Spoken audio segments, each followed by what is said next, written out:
तो hello guys, कैसे आप लोग। मैं सूरज सर आप सभी का फिर से स्वागत करता हूं मेरे इस यूट्यूब चैनल पर। इसके पिछले वीडियो में 11th क्लास के हमने यहां पर चैप्टर 1 की शुरुआत की थी और चैप्टर 1 के हिसाबी पद्धति को यानी नामा की थोड़ी बहुत हमने समझ, उसके कुछ उद्देश्य और नामा की उत्पत्ति कैसे हुई, हिसाब लिखने की शुरुआत कैसे, उसके कुछ कॉन्सेप्ट को हमने देखा था और उसके बाद हमने उसके मर्यादाएँ और उसके लाभ को समझा था। तो यहाँ पर इस धीरे धीरे हमने क्या किया था, उस नामा की शुरुआत की थी, उसके हिसाबी पद्धतों और उनके बारे में थोड़ा थोड़ा हमने जाना था। आज हम यहाँ पर उसके पारिभाषिक शब्दों को देखने वाले हैं, तो वीडियो बहुत ही मज़ेदार होने वाला है। आप शुरू से अंत तक लेकर जुड़े रहें। मैं आपको विश्वास दिलाता हूँ कि अगर आप ये वीडियो देखेंगे तो आपको नामा में आने वाले जितने भी मोस्ट इंपॉर्टेंट कॉन्सेप्ट होंगे वो आपको याद रहेंगे और उनकी समझ आपको आसानी से मिल जाएगी।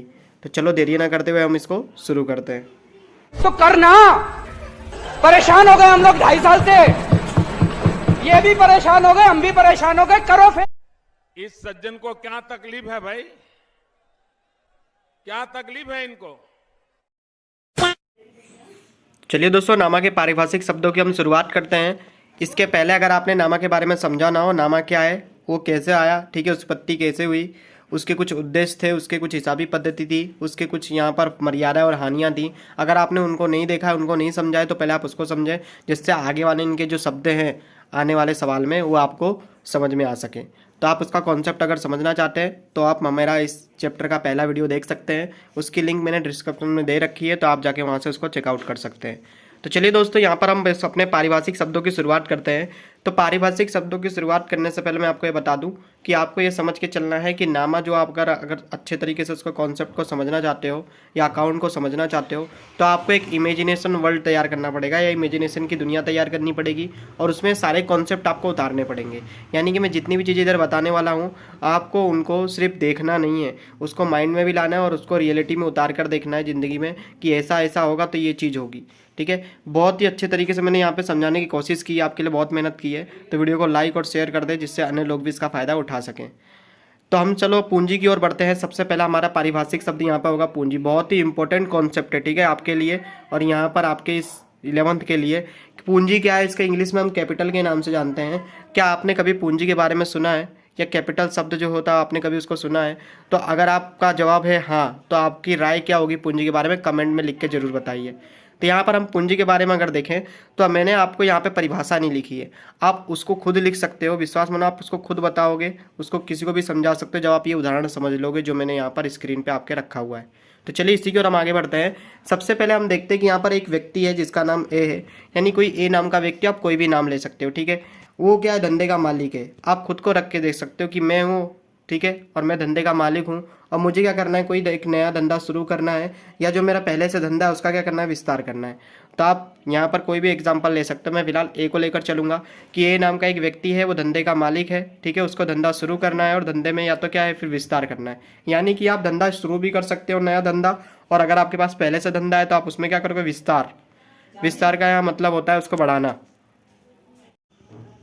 तो इस प्रकार से यदि हमने कोई धंधा शुरू करना है या धंधे में विस्तार करना है तो हमें क्या क्या करना पड़ेगा, तो उस धंधे में रोकड़ लगानी पड़ेगी, फर्नीचर करवाना पड़ेगा, यंत्र सामान लाना पड़ेगा, माल सामग्री लानी पड़ेगी।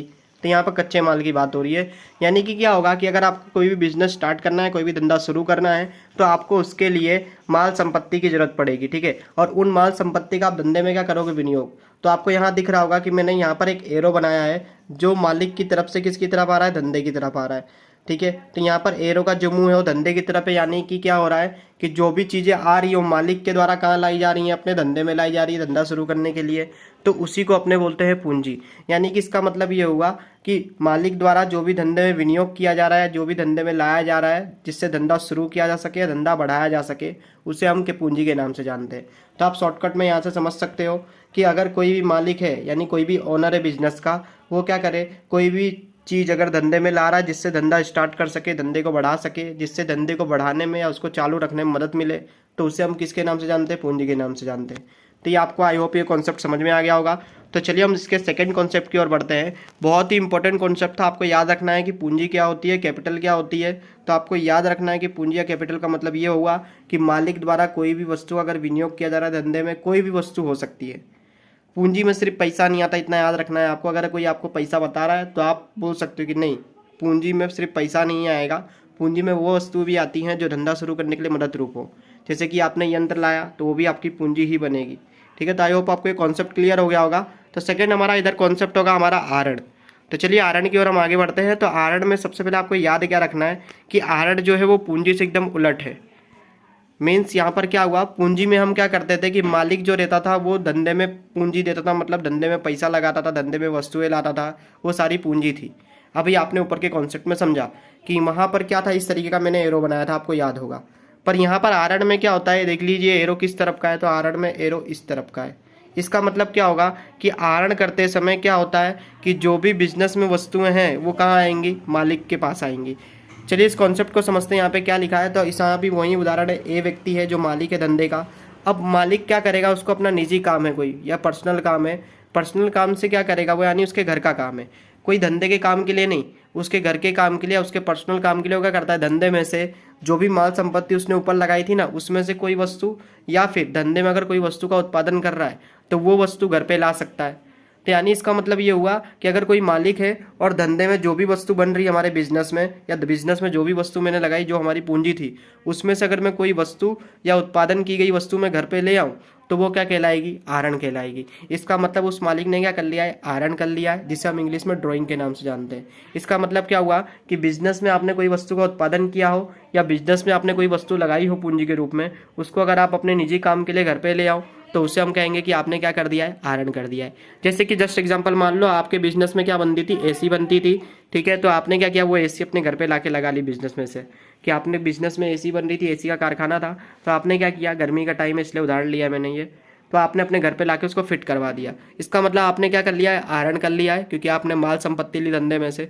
दूसरा एग्जाम्पल ले सकते हो कि धंधे में 10 लाख रुपए पड़े हैं, आपने क्या किया, उसमें से 2 लाख रुपए ले लिए अपने घर के काम के लिए।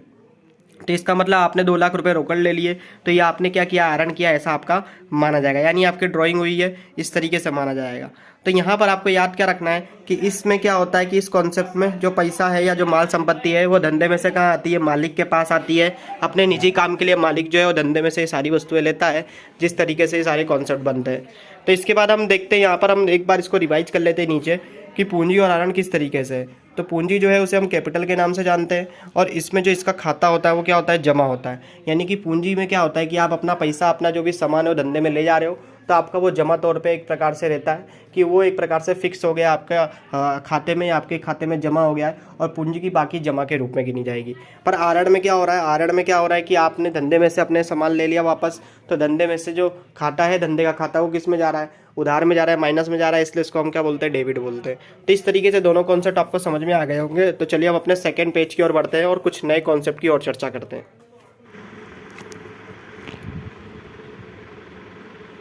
तो चलिए तीसरे टॉपिक की ओर हम आगे बढ़ते हैं। यहाँ पर लिखा हुआ है धंधा की व्यवहार, जिसे हम इंग्लिश में बिजनेस ट्रांजैक्शन भी कहते हैं। तो धंधा की व्यवहार में सबसे पहले आपको व्यवहार के बारे में समझना है कि व्यवहार क्या है, उसके बाद धंधा की व्यवहार की परिभाषा हम देखेंगे। यानी बिजनेस ट्रांजैक्शन में आप ट्रांजैक्शन के बारे में समझ गए तो आपको बिजनेस यानी धंधा के बारे में भी समझ में आ जाएगा। तो इसी की ओर हम आगे बढ़ते हैं, इसी कॉन्सेप्ट की ओर। तो मैंने लिखा है कि व्यवहार कैसे होता है, तो व्यवहार करने के लिए कम से कम 2 व्यक्ति चाहिए। यानी कि अगर आप किसी से कोई व्यवहार कर रहे हो, लेन देन कर रहे हो, तो उसमें कम से कम 2 व्यक्ति होने चाहिए, अधिक से अधिक कितने ही व्यक्ति हो सकते हैं। तो यहाँ पे मैंने लिखा है कि व्यवहार या ट्रांजैक्शन के लिए 2 या 2 से अधिक व्यक्ति चाहिए, 2 या मोर देन 2 पर्सन चाहिए। अब ये क्या करेंगे, जब 2 या 2 से अधिक व्यक्ति होंगे तो ये लोग लेन देन करेंगे किसी न किसी वस्तु की, ठीक है। तो यहाँ पर मैंने आपको व्यवहार का मतलब क्या बताया कि व्यवहार का मतलब होता है कि 2 या 2 से अधिक व्यक्तियों के बीच में होने वाली लेन देन, तो इसे हम व्यवहार कहते हैं। अब यहाँ पे हम धंधा की व्यवहार देखेंगे तो धंधे में किसका उत्पादन होता है, देखो वस्तु और सेवा का उत्पादन धंधे में होता है। तो यहाँ पर आपके धंधा की व्यवहार की परिभाषा क्या बनेगी, तो ये पूरी परिभाषा जितनी मैंने इधर लिखी हुई है आपके धंधा की व्यवहार की परिभाषा है। तो चलिए शुरू से हम फिर से इसको देखते हैं कि धंधा की व्यवहार की परिभाषा क्या होगी। तो यहाँ पर सबसे पहले आपको लिखना है कि धंधा की व्यवहार में 2 या 2 से अधिक व्यक्ति होते हैं जो किसी वस्तु और सेवा के बदले में क्या करते हैं, लेन देन करते हैं। यानी 2 या 2 से अधिक व्यक्ति होंगे, वो वस्तु और सेवा की क्या करेंगे, लेन देन करेंगे, और बदले में क्या करेंगे, पैसे चुकाएंगे। तो यहाँ पर इसी व्यवहार के ऊपर आपको 2 टॉपिक बनते हैं कि जब वस्तु और सेवा की क्या होगी, लेन देन होगी, तो या तो वो कैश में हो सकती है, रोकड़ में, या फिर उधार में हो सकती है, जिसे हम क्रेडिट बोलते हैं। रोकड़ का मतलब होता है कि आप कोई भी वस्तु या सेवा खरीदने जा रहे हो और आप तुरंत पैसे चुका दो उसके, तो यानी इसका मतलब होगा कि आपने रोकड़ में व्यवहार किया, आपने कैश तुरंत चुका दिया है। उधार व्यवहार का मतलब होता है कि आपने कोई वस्तु या सेवा खरीदी सामने वाले से और आपने उसको उधारी में रखा है। उधारी का मतलब है कि आपने बोला कि मैं बाद में हिसाब चुकाऊँगा। तो कैश और क्रेडिट इस प्रकार के 2 व्यवहार अस्तित्व में आते हैं धंधा के व्यवहार में। तो धंधा के व्यवहार में आपको याद रखना है कि दो या दो से अधिक व्यक्तियों के बीच का व्यवहार होता है, और इसमें जब वस्तु और सेवा की लेन देन होती है तो उसमें कैश यानी रोकड़ और उधार व्यवहार दोनों का समावेश होता है। अब हम इसके कुछ एग्जाम्पल देखते हैं कि उधार और रोकड़ व्यवहार किस तरीके से होंगे। तो यहाँ पर मैंने उदाहरण लिखा है आपके लिए। तो यहाँ पर उदाहरण से हम समझेंगे, यहाँ पर एक व्यक्ति ए है जो कि ग्राहक है, और यहाँ पर बी व्यक्ति है जो कि कौन है, व्यापारी है। एक कस्टमर है और एक सेलर है। यहाँ पर क्या होता है कि ए जो व्यक्ति है उसको एक मोबाइल फ़ोन चाहिए, न्यू मोबाइल फ़ोन चाहिए, और बी व्यक्ति जो है ना मोबाइल फ़ोन बनाता है। तो यहाँ पर एक्चुअल में क्या होगा कि जो ग्राहक है वो मोबाइल फ़ोन ले लेगा व्यापारी से, यानी कि ए जो है वो बी से मोबाइल लेगा और क्या करेगा, बी को पेमेंट देगा। तो यहाँ पर क्या होगा, सिचुएशन क्या होगी, इसको मैंने थोड़ा डायग्राम के थ्रू आपको समझाया है कि यहाँ पर ये सिचुएशन है कि जो ए व्यक्ति है उसको परचेस करना है मोबाइल, तो वो क्या करेगा, कैश देगा या तो फिर उधार में। ठीक है, किससे मोबाइल लेगा, कैश दे देगा यानी रोकड़ व्यवहार कर लेगा, या तो फिर उधार व्यवहार करके किससे मोबाइल ले लेगा, बी से ले लेगा। तो एरो इस तरह बनाया मैंने। और बी क्या करेगा, उसको मोबाइल दे देगा, ठीक है, उधार या कैश के बदले में। यानी कि क्या होगा कि ए को मोबाइल मिल जाएगा और बी को या तो उधार पे मोबाइल बेच देगा वो, या तो उसको रोकड़ा मिल जाएगा, उसका कैश मिल जाएगा। तो इसका मतलब कि मोबाइल फ़ोन बेचने से दो व्यवहार अस्तित्व में आ गए। उसी उदाहरण को हम आगे बढ़ा रहे हैं। मोबाइल फ़ोन बेचने से दो व्यवहार अस्तित्व में आ गए। कौन कौन से, या तो मोबाइल हमने रोकड़ में बेच सकते या तो उधार में। बी के पास क्या ऑप्शन है, जो बी व्यापारी है उसके पास क्या ऑप्शन है कि या तो मोबाइल वो रोकड़ में बेच सकता है या तो फिर उधार में बेच सकता है। कभी कभार आप किसी उधार शॉप पे जाओगे तो वहाँ लिखा रहता है कि उधार बंद है, ठीक है, सिर्फ रोकड़ा व्यवहार चलेगा। तो इसका मतलब वो जो व्यापारी है वो सिर्फ रोकड़ यानी कैश व्यवहार करेगा। पर इन मार्केट में बहुत सारे टाइप के व्यापारी होते हैं जो उधार व्यापार भी करते हैं। तो यहाँ पर इसलिए मैंने दो ऑप्शन रखे मोबाइल के लिए, या तो आप कैश खरीद सकते हो या तो फिर उधार ले सकते हो कि भाई इसको मैं इंस्टॉलमेंट में चुकाऊँगा या कुछ महीने बाद चुकाऊँगा। तो इस प्रकार से रोकड़ और उधार व्यवहार जमा होते हैं, यहाँ पर अस्तित्व में आते हैं। ठीक है, इस प्रकार से कैश और क्रेडिट व्यवहार यहाँ पर अपने पास आ जाते हैं। कुछ उदाहरण हैं इसमें, जैसे कि लिखा है मिस्टर ए ने क्या किया, 5,000 रुपये का मोबाइल रोकड़ खरीदा। रोकड़ मतलब कैश में परचेस किया उन्होंने या बेचा है। तो यहाँ पर ये व्यवहार कैसा हो गया, कैश व्यवहार हो गया, यानी रोकड़ व्यवहार हो गया। क्यों, क्योंकि यहाँ पर रोकड़ का उल्लेख है, रोकड़ के द्वारा खरीदा इन्होंने या बेचा है। और वही उदाहरण हम इस साइड भी ले कि 5,000 का मोबाइल फ़ोन था, उन्होंने क्रेडिट मतलब उधार और या साख पे खरीदा, ठीक है, और 10 दिन में चुकाने का क्या किया है, वादा किया है। तो यानी होता क्या है एक्चुअल में कि अगर आप उधार व्यवहार करते हो तो उसमें आप भविष्य में रकम चुकाने का क्या करते हो, वादा करते हो। और अगर कैश ट्रांजेक्शन करते हो, रोकड़ व्यवहार करते हो, तो वो रकम आप उधरी चुका देते हो तुरंत के तुरंत। तो इन दोनों व्यवहारों में आपको पता चल गया होगा। तो एक बार आप ऊपर से रिवाइज कर ले, थोड़ा आपको समझ में आ जाए कि रोकड़ और कैश व्यवहार में क्या क्या अंतर थे और उनके आधार पर हमने क्या देखा। तो यहाँ पर अगर आप देखोगे तो सबसे पहले हमने ये देखा कि भाई धंधा की व्यवहार क्या होता है, ठीक है। तो हमने देखा दो या दो से अधिक व्यक्तियों के बीच लेन देन हो, वस्तु या सेवा की धंधा की व्यवहार के नाम से जानते हैं। और ये व्यवहार जो होता है रोकड़ या उधार दोनों में हो सकता है, ठीक है। फिर इसके बाद हमने ये देखा यहाँ पर कि धंधा की व्यवहार जो है उसके कुछ उदाहरण देखे कि मान ले एक कस्टमर व्यापारी और बी व्यापारी था, तो हमने यहाँ पर व्यवहार देखा मोबाइल फ़ोन का, उसके उदाहरण देखे। और उसके आधार पे हमने ये समझा कि अगर कोई कैश व्यवहार हो रहा है, रोकड़ व्यवहार हो रहा है, तो उसकी पेमेंट तुरंत ही कर दी जाएगी। और अगर कोई उधार व्यवहार है तो उसकी पेमेंट कुछ दिन बाद यानी कि भविष्य में चुकाने का वादा किया जाता है।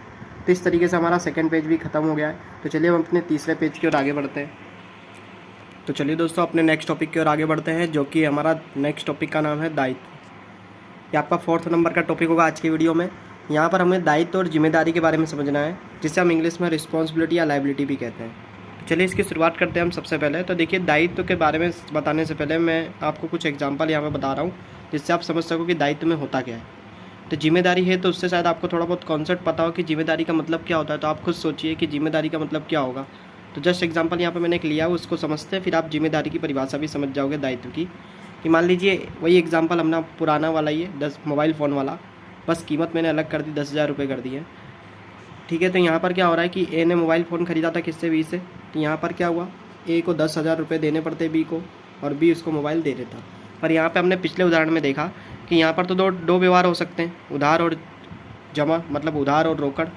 यहाँ पर कैश और क्रेडिट दोनों व्यवहार हो सकते हैं। तो यहाँ पर अगर कैश व्यवहार होगा ना तो दायित्व तो आपका बनेगा ही नहीं। एक्चुअल में होता क्या है, दायित्व का मतलब जिम्मेदारी होती है। जैसे कि समझो आपको तो मोबाइल फ़ोन मिल गया, जो विक्रेता था उसने आपको मोबाइल दे दिया, तो आपकी जिम्मेदारी बनेगी कि उसकी पेमेंट जो 10,000 है आप उसको लौटाओ। तो यहाँ पर क्या होता है कि अगर आप कैश व्यवहार कर रहे हो तो आपका दायित्व तो यहाँ पर होता ही नहीं है, क्योंकि आप अपना दायित्व निभा चुके होते हो। आपने मोबाइल फ़ोन लिया और आप 10,000 रुपये दे देते हो। इसका मतलब ये हुआ कि दायित्व जो होता है वो कब आता है, तो जब आप उधार व्यवहार करते हो तब। तो जब आप उधार व्यवहार करते हो या कोई चीज़ उधार खरीदते हो, माल संपत्ति उधार खरीदते हो, तो आप ऐसा बोलते हो उसकी रकम मैं कब चुकाऊंगा, बाद में। बाद का मतलब भविष्य में। तो जब आप पेमेंट फ्यूचर में करने का वादा कर देते हो ना कि इसकी पेमेंट फ्यूचर में होगी, तो जब तक आप वो पेमेंट नहीं करते फ्यूचर में, जब तक आपने उसकी पेमेंट नहीं की, तब तक वो आपका क्या गिना जाता है, दायित्व। जस्ट एग्जांपल, इसी एग्जांपल से आप अपने रिलेटिव में उतार के देखो ज़िंदगी में कि आपने दुकानदार से मोबाइल खरीदा 10,000 का, आपने बोला मैं 3 महीने में उसकी पेमेंट पूरी कर दूंगा, ठीक है। तो अगर आपने 3 महीने तक पेमेंट नहीं की है ना, तो 3 महीने तक वो आपका दायित्व माना जाएगा, आपकी जिम्मेदारी मानी जाएगी कि 3 महीने के अंदर तक आप उसकी पेमेंट कर दो। तो जब आप उसकी पेमेंट कर दोगे तो क्या आपका वो दायित्व रहेगा? नहीं। इसका मतलब आपका दायित्व क्या हो जाएगा? पूरा हो जाएगा। यानी अगर आप कोई चीज़ उधार पे ले रहे हो, कोई भी सामान हो सकता है, ठीक है, मोबाइल फ़ोन का उधार लिया, आप कोई भी सामान इधर ले सकते हो कि आपने कोई सामान उधार लिया है या कोई सामान आपने उधारी पे ख़रीदा हुआ है यहाँ पर, या बेचा हो, कोई भी तरीके से आप देख लो, तो दायित्व किसका बनेगा? तो जिसके पास सामान पहुँच गया उसका दायित्व बनेगा पेमेंट करने का। आपको सामान मिल गया तो आपका दायित्व पेमेंट करने का, ना कि सामने वाले व्यापारी का, ठीक है। तो आपको याद रखना है कि दायित्व क्या होता है। दायित्व तब आता है जब उधार व्यवहार किया जाता है, उधार की आप खरीदी कर लो तो दायित्व आता है। तो जब तक आप उसकी पेमेंट नहीं कर दो, उस रकम की या उस सामान की आप पेमेंट नहीं कर दोगे, तब तक जो आपके सर पे जिम्मेदारी रहती है उसे हम दायित्व कह सकते हैं। यानी दायित्व एक प्रकार की जिम्मेदारी होती है जिसको पे करना ज़रूरी होता है, जिसको निभाना ज़रूरी होता है, ठीक है। तो थोड़ा बहुत आपको कॉन्सेप्ट पता चला होगा इसका। तो यहाँ पर यह दायित्व हो गया हमारा। तो यानी दायित्व का मतलब जिम्मेदारी हमने देख ली। याद जरूर रखना ये वाक्य कि जब तक आप भुगतान नहीं करोगे तब तक आपका वो दायित्व ही गिना जाएगा। जिस दिन आपने उसकी पेमेंट या भुगतान कर दिया तो आपका दायित्व खत्म हो जाएगा।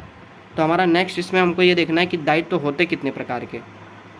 तो यहाँ पर धंधे में आप देखो तो आपको टोटल 2 प्रकार के दायित्व मिलते हैं। यहाँ पर हम देखने वाला एक संबंध के आधार पर और एक समय के आधार पर। तो चलिए इसकी शुरुआत करते हैं। तो सबसे पहले हम देखते हैं दायित्व, जिसे हम देवा के नाम से भी जानते हैं, इसे लायबिलिटी बोलते हैं इंग्लिश में। ये कितने प्रकार की होती है? 2 प्रकार की। एक आंतरिक दायित्व होता है और एक बाह्य दायित्व होता है।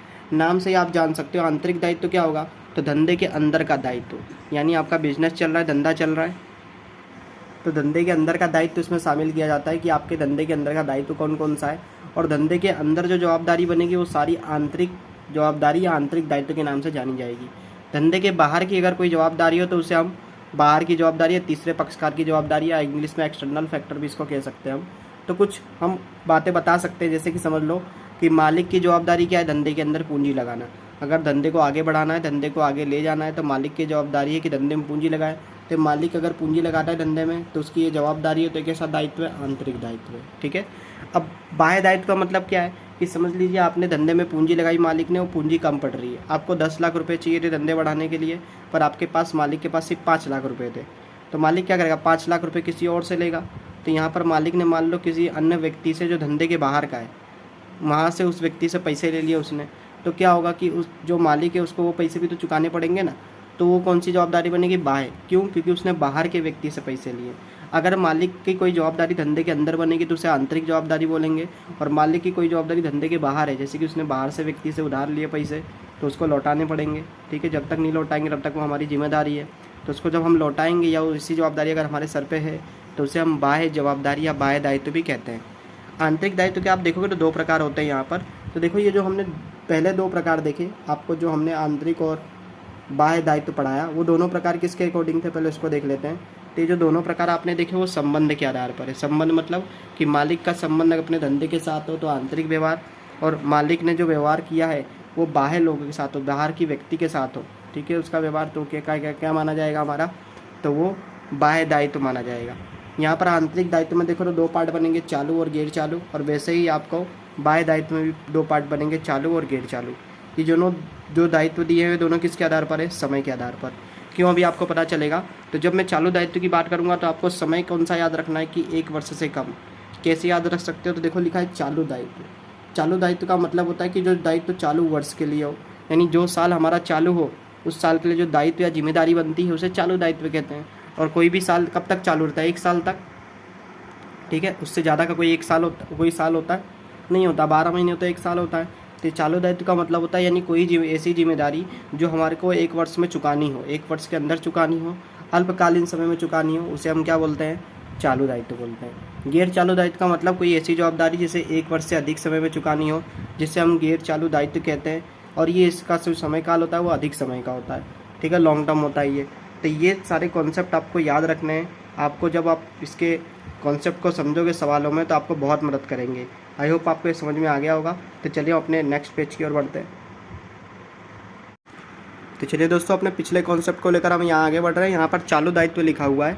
चालू दायित्व के कुछ उदाहरण यहाँ पे लिखे हुए हैं। तो आपको याद क्या रखना है कि कोई भी अगर चालू दायित्व होगा तो वो 1 वर्ष से कम का होगा। हमने इसके पिछले टॉपिक में पढ़ा था वहाँ पर। तो आपको ये याद रखना है कि चालू वर्ष का कोई भी दायित्व होता है तो वो 1 वर्ष या उससे कम का होगा। यहाँ पर कुछ ऐसे दायित्व मैंने लिखे, इनका मतलब क्या हुआ कि आपने अगर ये भी दायित्व अगर आपने अपनाए हैं तो आपको 1 वर्ष के अंदर इन सभी को चुका देना पड़ेगा। जैसे कि आपने किसी से उधार माल खरीदा है तो आप उसको ऐसा नहीं बोलोगे कि 1 साल बाद पेमेंट लेना। आप उसकी पेमेंट 15-20 दिन बाद या 1 महीने बाद कर सकते हो या 2 महीने ले सकते हो, पर आप 1 साल तक उसको उधार नहीं रख सकते। कोई खर्च जो आपको चुकाना बाकी, जैसे कि आपने क्या किया, अपने मकान बनवाया, ठीक है, तो उस मकान का कुछ खर्चे हुए हैं तो आपको खर्च देना पड़ेगा। आप 1 साल 1.5 साल तक उसको अटका के नहीं रख सकते। आप कंपनी में काम करवा रहे हो तो मज़दूर का भाड़ा या वेतन होगा तो आप उसको मजदूरी भाड़ा या वेतन दोगे। तो ये क्या हो सकता है, ये ऐसी चीज़ें हैं ना जिनको आप 1 साल तक रोक के रख सकते हो, 1 साल से अधिक रोक के नहीं रख सकते।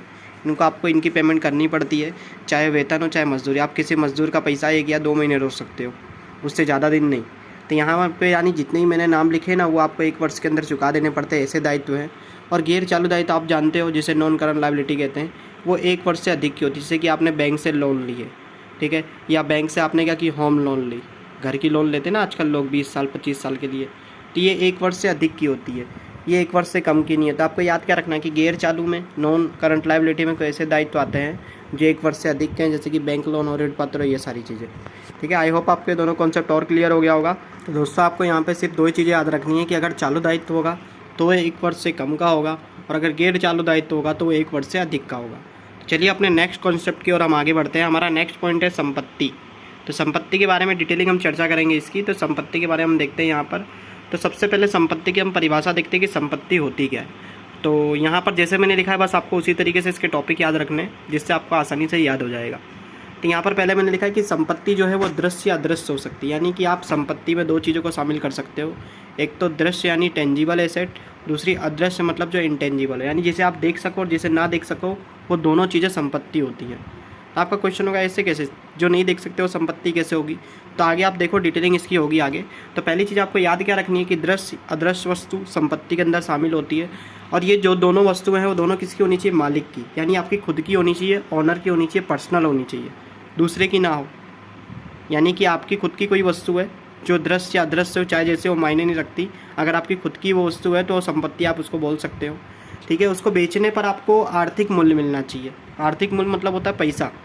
तो आपको ये तीनों चीज़ों से जोड़ के परिभाषा बनानी है कि संपत्ति किसे कहते हैं। तो संपत्ति दृश्य या अदृश्य हो सकती है और उसकी मालिकी खुद की होती है, मालिक की उसकी मालिकी होती है, यानी मालिक की होनी चाहिए, और उसको बेचने पर आपको आर्थिक मूल्य मिलना चाहिए।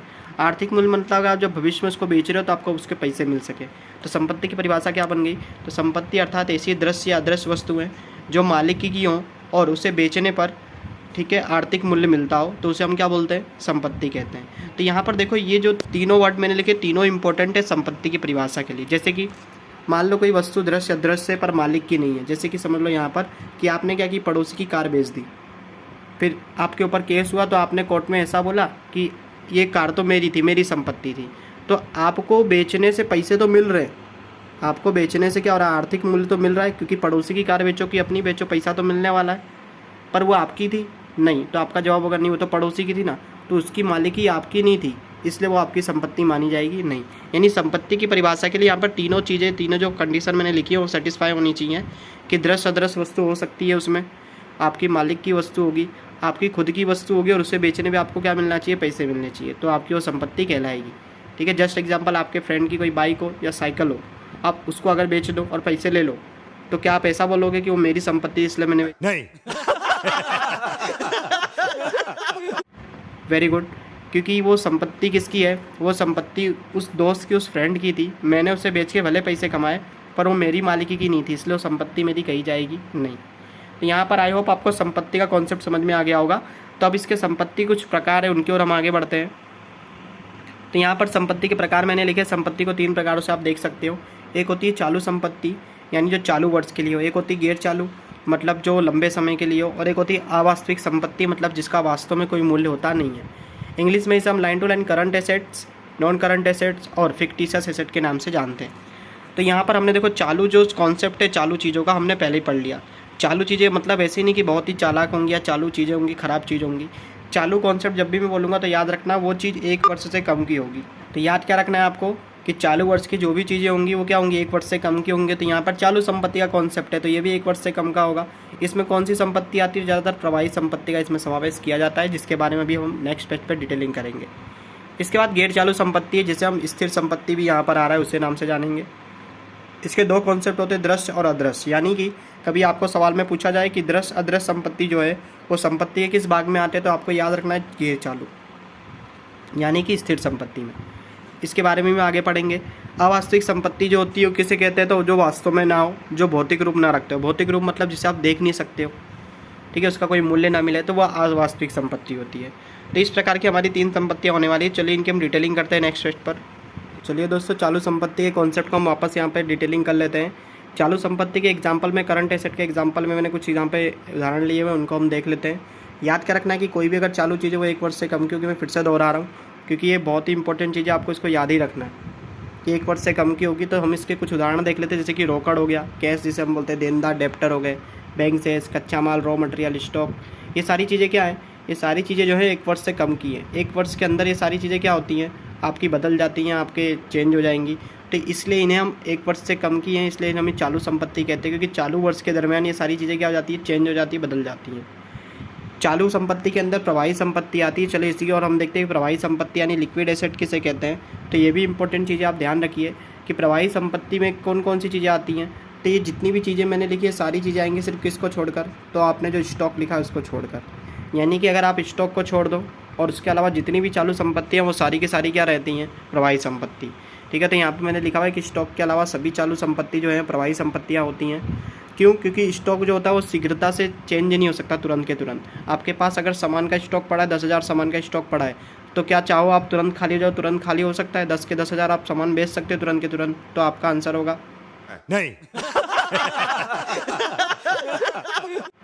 तो आप जानते हो कि आप इसको नहीं चेंज कर सकते, इसके लिए स्टॉक इसमें शामिल नहीं होता। बाकी सारी चीज़ें आप आसानी से रूपांतरित कर सकते हो रोकड़ में। तो जो चीज़ें आसानी से रोकड़ में रूपांतरित हो जाए उसे हम प्रवाही संपत्ति के नाम से जानते हैं। इंग्लिश में अगर हम समझे तो इमीडिएटली या शॉर्ट टाइम में जो भी आप कन्वर्ट कर सके जिसे केस में, ऐसी जो भी एसेट्स हैं उन्हें हम किस नाम से जानते हैं, उन्हें हम चालू संपत्ति के नाम से जानते हैं। तो चालू संपत्ति के अंदर प्रवाही संपत्ति हमने देख लिया, लिक्विड एसेट को देख लिया अभी हमने। अब हम इसके अंदर पढ़ेंगे गैर चालू संपत्ति। तो आपकी स्क्रीन पर एक कॉन्सेप्ट आ गया है गैर चालू संपत्ति में, इसको इंग्लिश में नॉन करंट एसेट बोलेंगे। इसमें हमने देखा था 2 टाइप की हमारी संपत्ति थी, दृश्य और अदृश्य। तो चलिए देखते हैं कि दृश्य में कौन कौन सी चीज़ें आती हैं। तो आप खुद सोचिए, अगर आपका कोई बिजनेस है तो उसमें ऐसी कौन कौन सी चीज़ें हैं, ऐसी कौन कौन सी संपत्तियां हैं जो आप दृश्य रूप में देख सकते हो। तो आपका आंसर होगा ज़मीन मकान, जिसमें मैंने जो मेरी ज़मीन है, जिस पे जो मैंने प्लॉट बनाया, जो मेरा कारखाना बनाया, जो मैंने मकान बनाया है, ठीक है, प्लांट यंत्र बनाया, उसमें जो यंत्र लगाया, उसमें जो फर्नीचर करवाया है मैंने, मेरे जो वाहन है उसके काम में लगे हुए, वो सारे के सारे मेरी क्या है, दृश्य संपत्ति है, क्योंकि आप उसे देख सकते हो। अदृश्य संपत्ति कौन सी होती है, जिसे आप देख नहीं सकते, जैसे कि कुछ संपत्तियाँ हैं, पेटेंट, ट्रेडमार्क, कॉपीराइट, ख्याति, फ्रेंचाइजी, ये सारी की सारी क्या अदृश्य संपत्तियाँ हैं जिन्हें आप देख नहीं सकते। तो इन सभी के भी आपको पैसे मिलते हैं। तो इसके डिटेलिंग कॉन्सेप्ट की हम चर्चा करेंगे जब हमारा नेक्स्ट टॉपिक स्टार्ट होगा, कि हम उसमें पेटेंट, ट्रेडमार्क, कॉपीराइट और ख्याति, फ्रेंचाइजी की चर्चा करेंगे नेक्स्ट वीडियो में डिटेलिंग में। तो आपको क्या करना है, आपको सिर्फ अभी इतना याद रखना है कि दृश्य यानी टेंजिबल एसेट कौन सी होंगी, तो ज़मीन, मकान, यंत्र, फर्नीचर, वाहन और भी बहुत सारी ऐसी चीज़ें आ सकती है इसके अंदर। और अदृश्य में पेटेंट, ट्रेडमार्क, कॉपीराइट, ख्याति जैसी जो संपत्तियाँ होती है उनका समावेश होता है। इसके बाद आपका आता है वास्तविक संपत्ति, जिसे हम रियल एसेट बोलते हैं। तो वास्तविक संपत्ति क्या होती है, तो एकदम आसान में आपको लिखा हुआ है कि जिनका वास्तव में मूल्य होता है, यानी जो रियल में हो और उनका मूल्य होता है, जिन्हें बेचने से हमें रोकड़ मिले, उसे हम क्या बोलते हैं, वास्तविक संपत्ति। इसमें आपको चालू, दृश्य, अदृश्य संपत्ति जितनी भी है उन सभी का समावेश होता है, जिसको बेचने से आपको पैसा मिले। जैसे कि आपने यंत्र बेचा, रियल में यंत्र दिख रहा है आपको, आपने बेचा, आपको पैसे मिल गए, तो वो आप वास्तविक संपत्ति में गिन सकते हो। इस प्रकार से हमारे संपत्ति का कॉन्सेप्ट पूरा होता है। अब इसके बाद का जो कॉन्सेप्ट होगा हमारे नेक्स्ट वीडियो में होगा। तो अगर आपको वीडियो पसंद आया हो तो आप उसे लाइक एंड शेयर करना ना भूलें। और वीडियो में अगर आपको कोई प्रॉब्लम हो तो आप कमेंट में बता सकते हैं, जिसका मैं आपको सॉल्यूशन दे दूंगा। आपको अगर वीडियो पसंद आया हो तो उसे आप सब्सक्राइब कर दें चैनल को, जिससे ही आपको इसके जुड़े हुए नए वीडियो मिल सके, और बेल आइकन आप ऑन कर दें। तो जब तक नया वीडियो नहीं आता तब तक के लिए बाय बाय, धन्यवाद, जय हिंद, वंदे मातरम। मजा आया, और मैं ये जो मजा है हिंदुस्तान के हर व्यक्ति को देना चाहता हूं।